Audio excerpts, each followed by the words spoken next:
Kebun itu adalah tempat pelarian bagi Nadia. Di sana, dia menanam berbagai jenis sayuran dan bunga, merawatnya dengan penuh cinta. Setiap pagi, dia bangun lebih awal untuk menyiram tanaman, merasakan embun pagi yang menyegarkan. Namun, meskipun kebun itu indah, hati Nadia terasa kosong. Dia merindukan kehadiran seseorang yang bisa mengerti dan mendukungnya. Suatu hari, saat Nadia sedang mencabut rumput liar, dia mendengar suara langkah kaki mendekat. Ternyata, itu adalah Pak Harto, mertuanya. Pak Harto adalah pria parubaya yang bijaksana, selalu memiliki senyuman hangat di wajahnya. Dia datang untuk membantu Nadia di kebun, menawarkan diri untuk mengajarinya cara merawat tanaman dengan lebih baik. Selamat pagi, Nadia. Kebunmu terlihat sangat subur, kata Pak Harto sambil mengamati tanaman-tanaman yang tumbuh dengan baik. Terima kasih, Pak Harto. Saya berusaha sebaik mungkin, jawab Nadia, merasa sedikit terharu dengan pujian itu. Mereka mulai bekerja sama, menggali tanah, menanam bibit, dan merawat tanaman. Pak Harto dengan sabar menjelaskan berbagai teknik berkebun, dan Nadia mendengarkan dengan penuh perhatian. Setiap kali Pak Harto berbicara, Nadia merasakan ketenangan yang belum pernah dia rasakan sebelumnya. Ada sesuatu yang menenangkan dalam suara dan cara Pak Harto berbicara. Seiring waktu, kedekatan mereka semakin tumbuh. Nadia merasa nyaman berbagi cerita tentang hidupnya, tentang rasa frustrasinya terhadap Rudy. Pak Harto mendengarkan dengan seksama, memberikan nasihat yang bijak tanpa menghakimi. Dia mengingatkan Nadia bahwa setiap orang memiliki kekuatan dan kelemahan masing-masing, dan penting untuk saling mendukung. Kadang, kita harus belajar menerima apa yang tidak bisa kita ubah, kata Pak Harto. Cobalah untuk melihat sisi baik dari suamimu. Dia mungkin tidak sempurna, tetapi dia mencintaimu. Nadia mengangguk, tetapi hatinya masih terasa berat. Dia ingin suaminya menjadi sosok yang lebih kuat, yang bisa melindunginya dan memenuhi harapannya. Namun, saat dia berada di kebun bersama Pak Harto, semua beban itu seolah menghilang. Mereka tertawa, berbagi momen-momen kecil yang membuat Nadia merasa hidup kembali. Suatu sore, saat matahari mulai terbenam, Nadia dan Pak Harto duduk di bangku kayu di tengah kebun. Mereka menikmati keindahan alam di sekitar mereka, aroma bunga yang semerbak, dan suara burung yang berkicau. Dalam momen tenang itu, Nadia merasakan sesuatu yang lebih dari sekadar rasa hormat kepada mertuanya. Ada ketertarikan yang tumbuh, meskipun dia berusaha menolaknya. Ini adalah waktu yang indah, bukan? Kata Pak Harto, memecah keheningan. Ya, sangat indah. Saya merasa tenang di sini, jawab Nadia, menatap ke arah kebun yang dipenuhi warna-warni bunga. Pak Harto tersenyum, dan dalam senyumnya, Nadia melihat kehangatan dan perhatian yang jarang dia temukan. Dia merasa terhubung dengan Pak Harto, seolah mereka berbagi sesuatu yang lebih dalam daripada sekadar hubungan mertua dan menantu. Namun, saat malam tiba dan dia kembali ke dalam rumah, perasaan itu membuatnya bingung. Dia mencintai suaminya, tetapi ada sesuatu yang membuatnya tertarik pada Pak Harto. Dia berusaha mengabaikan perasaan itu, tetapi semakin dia menghabiskan waktu di kebun, semakin sulit untuk menolak. Hari-hari berlalu, dan kebun menjadi tempat di mana Nadia menemukan kedamaian dan kebahagiaan. Dia dan Pak Harto semakin sering bekerja sama, dan setiap pertemuan membawa kedekatan yang lebih dalam. Nadia merasa seolah-olah dia menemukan kembali dirinya yang hilang, dan Pak Harto adalah sosok yang membantunya melakukannya. Suatu hari, saat mereka sedang menyiangi tanaman, Pak Harto tiba-tiba berhenti dan menatap Nadia dengan serius. Nadia, saya tahu hidupmu tidak mudah. Tetapi ingatlah, kamu tidak sendirian. Saya selalu ada untuk mendukungmu. Kata-kata itu membuat hati Nadia bergetar. Dia merasa terharu dan berterima kasih atas perhatian Pak Harto. Namun, di dalam hatinya, ada rasa takut akan perasaan yang semakin dalam. Dia tidak ingin menyakiti suaminya, tetapi dia juga tidak bisa mengabaikan ketertarikan yang tumbuh. Saat malam tiba, Nadia duduk di teras, merenungkan semua yang terjadi. Kebun yang subur di belakang rumahnya kini menjadi simbol dari perasaannya yang rumit. Dia harus memilih antara kesetiaan kepada suaminya dan perasaan yang semakin kuat terhadap Pak Harto. Dengan pikiran yang berkecamuk, Nadia tahu bahwa perjalanan ini baru saja dimulai. Kebun yang subur bukan hanya tempat untuk menanam tanaman, tetapi juga tempat di mana dia harus menumbuhkan perasaannya dan menghadapi kenyataan yang ada. Suatu pagi, saat matahari mulai terbit, Nadia bangun lebih awal. Dia merasa bersemangat untuk pergi ke kebun. Dengan secangkir teh hangat di tangan, dia melangkah keluar dan terpesona oleh keindahan kebun yang dipenuhi dengan embun pagi.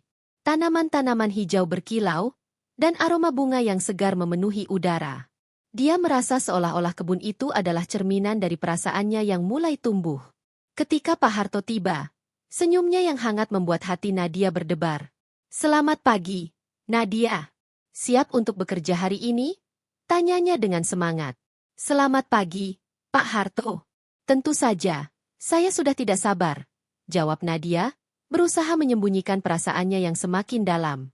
Mereka mulai bekerja, menggali tanah dan menanam bibit sayuran baru. Pak Harto menjelaskan dengan penuh semangat tentang cara merawat tanaman agar tumbuh dengan baik. Nadia mendengarkan dengan seksama, tetapi pikirannya sering melayang kepada Pak Harto. Dia terpesona oleh cara Pak Harto berbicara, cara dia memperhatikan setiap detail, dan bagaimana dia membuatnya merasa berharga. Seiring waktu, kedekatan mereka semakin kuat. Nadia mulai berbagi lebih banyak tentang hidupnya, tentang impian dan harapannya. Dia menceritakan tentang rasa kesepian yang dia rasakan dalam pernikahannya, dan Pak Harto mendengarkan dengan penuh perhatian. Dia memberikan nasihat yang bijak, tetapi juga tidak ragu untuk menunjukkan empati terhadap perasaan Nadia. "Kadang, kita harus berani mengambil langkah untuk menemukan kebahagiaan kita sendiri," kata Pak Harto suatu hari. "Jangan takut untuk mengeksplorasi apa yang kamu inginkan dalam hidup." Kata-kata itu menggugah hati Nadia. Dia merasa terinspirasi untuk mencari kebahagiaan yang selama ini dia cari. Namun, di sisi lain, dia juga merasa bersalah karena ketertarikan yang semakin dalam terhadap mertuanya. Dia berusaha menahan perasaannya, tetapi semakin sulit untuk mengabaikannya. Suatu sore, saat mereka sedang merawat kebun, Pak Harto tiba-tiba berhenti dan menatap Nadia dengan serius. "Nadia, saya tahu kamu merasa terjebak. Tetapi ingatlah, kamu memiliki kekuatan untuk mengubah hidupmu." Nadia terdiam, merasakan ketegangan di udara. Dia ingin menjawab, tetapi kata-kata terasa terjebak di tenggorokannya. Dia hanya bisa mengangguk, merasakan perasaan campur aduk di dalam hatinya. Hari-hari berlalu, dan kebun menjadi tempat di mana Nadia menemukan kedamaian dan kebahagiaan. Dia dan Pak Harto semakin sering berbagi momen-momen kecil, tertawa dan bercanda. Setiap kali mereka bersama, Nadia merasa seolah-olah dunia di sekelilingnya menghilang, dan hanya ada mereka berdua. Suatu malam, saat Rudi tertidur, Nadia pergi ke kebun untuk merenung. Dia duduk di bangku kayu, menatap bintang-bintang yang bersinar di langit. Dalam keheningan malam, dia merasakan kerinduan yang mendalam terhadap Pak Harto. Dia tahu bahwa perasaannya semakin kuat, tetapi dia juga merasa terjebak dalam dilema yang sulit. Ketika Pak Harto tiba, dia terkejut melihat Nadia duduk sendirian. "Nadia, apa yang kamu lakukan di sini?" tanyanya, duduk di sampingnya. "Saya hanya merenung. Kebun ini menjadi tempat yang sangat berarti bagi saya," jawab Nadia, berusaha menjaga nada suaranya tetap tenang. Pak Harto menatapnya dengan penuh perhatian. "Kebun ini adalah tempat di mana kita bisa menemukan diri kita sendiri. Jangan ragu untuk berbagi perasaanmu." Nadia merasa hatinya bergetar. Dia ingin berbagi semua yang dia rasakan, tetapi takut akan konsekuensinya. "Saya merasa bingung, Pak Harto. Saya tidak tahu harus bagaimana," katanya akhirnya. Pak Harto menghela napas, seolah memahami beban yang dipikul Nadia. "Kadang, kita harus berani menghadapi perasaan kita.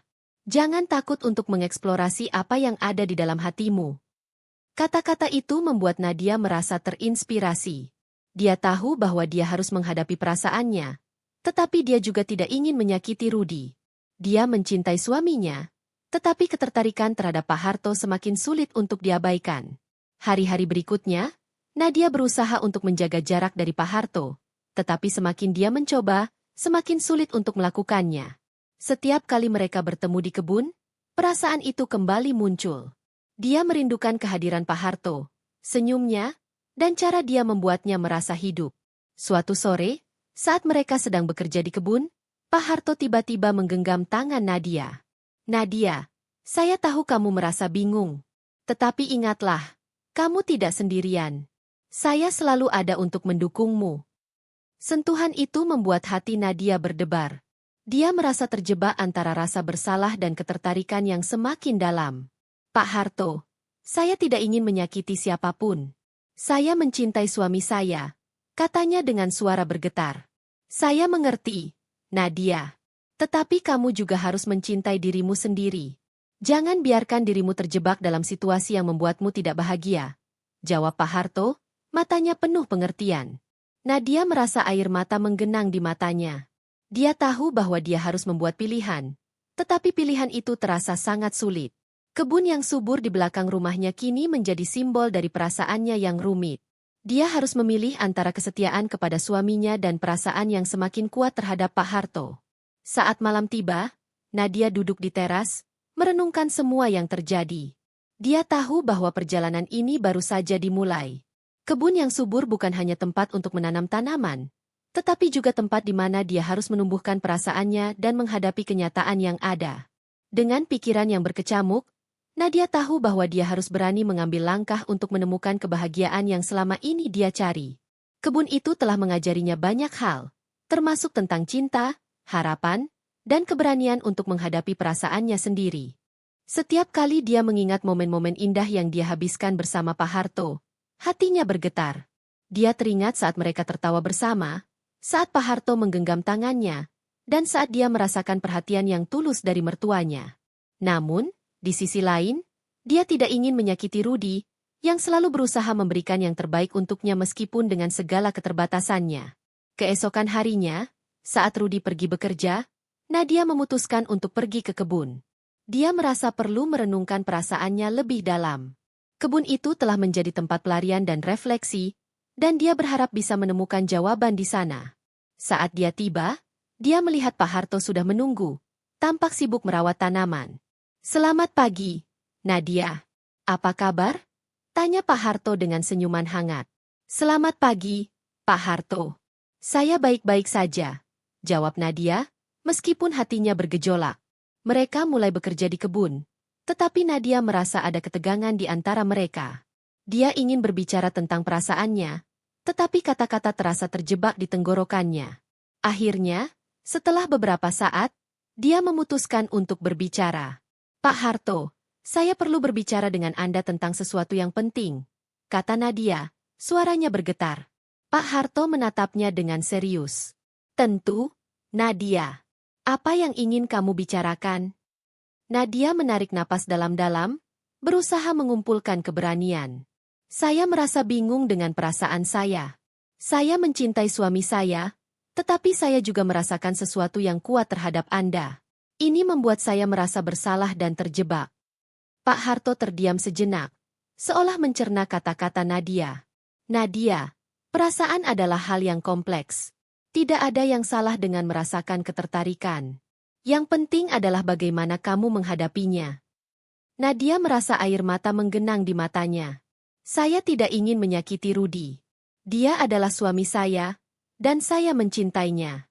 Tetapi saya juga tidak bisa mengabaikan perasaan ini." Pak Harto mengangguk. Matanya penuh pengertian. "Kamu harus jujur pada dirimu sendiri, Nadia. Cobalah untuk memahami apa yang kamu inginkan dalam hidupmu. Kebahagiaanmu penting."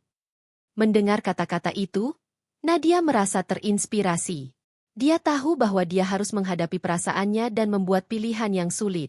Namun, pilihan itu terasa sangat berat.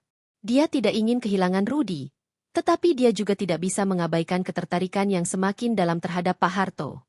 Hari-hari berlalu, dan Nadia berusaha untuk merenungkan semua yang terjadi. Dia mulai menulis di jurnalnya, mencurahkan semua perasaannya ke dalam kata-kata. Setiap kali dia menulis, dia merasa sedikit lebih lega, tetapi dilema itu tetap menghantuinya. Kebun yang subur di belakang rumahnya kini menjadi simbol dari perasaannya yang rumit. Suatu malam, saat Rudy tertidur, Nadia pergi ke kebun untuk merenung. Dia duduk di bangku kayu, menatap bintang-bintang yang bersinar di langit. Dalam keheningan malam, dia merasakan kerinduan yang mendalam terhadap Pak Harto. Dia tahu bahwa perasaannya semakin kuat, tetapi dia juga merasa terjebak dalam dilema yang sulit. Ketika Pak Harto tiba, Dia terkejut melihat Nadia duduk sendirian. "Nadia, apa yang kamu lakukan di sini?" tanyanya, duduk di sampingnya. "Saya hanya merenung.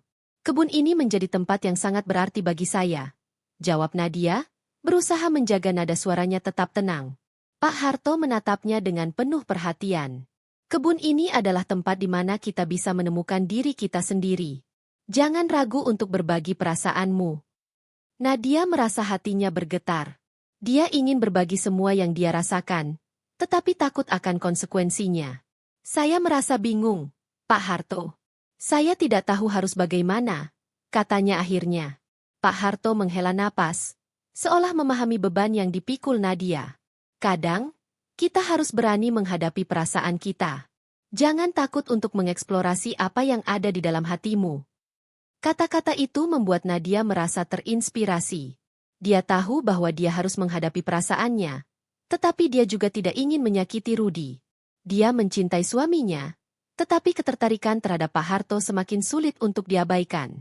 Hari-hari berikutnya, Nadia berusaha untuk menjaga jarak dari Pak Harto, tetapi semakin dia mencoba, semakin sulit untuk melakukannya. Setiap kali mereka bertemu di kebun, perasaan itu kembali muncul.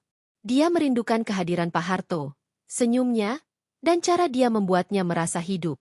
Suatu sore, saat mereka sedang bekerja di kebun, Pak Harto tiba-tiba menggenggam tangan Nadia. "Nadia, saya tahu kamu merasa bingung. Tetapi ingatlah, kamu tidak sendirian. Saya selalu ada untuk mendukungmu." Sentuhan itu membuat hati Nadia berdebar. Dia merasa terjebak antara rasa bersalah dan ketertarikan yang semakin dalam. "Pak Harto, saya tidak ingin menyakiti siapapun. Saya mencintai suami saya," katanya dengan suara bergetar. "Saya mengerti, Nadia. Tetapi kamu juga harus mencintai dirimu sendiri. Jangan biarkan dirimu terjebak dalam situasi yang membuatmu tidak bahagia," jawab Pak Harto, matanya penuh pengertian. Nadia merasa air mata menggenang di matanya. Dia tahu bahwa dia harus membuat pilihan, tetapi pilihan itu terasa sangat sulit. Kebun yang subur di belakang rumahnya kini menjadi simbol dari perasaannya yang rumit. Dia harus memilih antara kesetiaan kepada suaminya dan perasaan yang semakin kuat terhadap Pak Harto.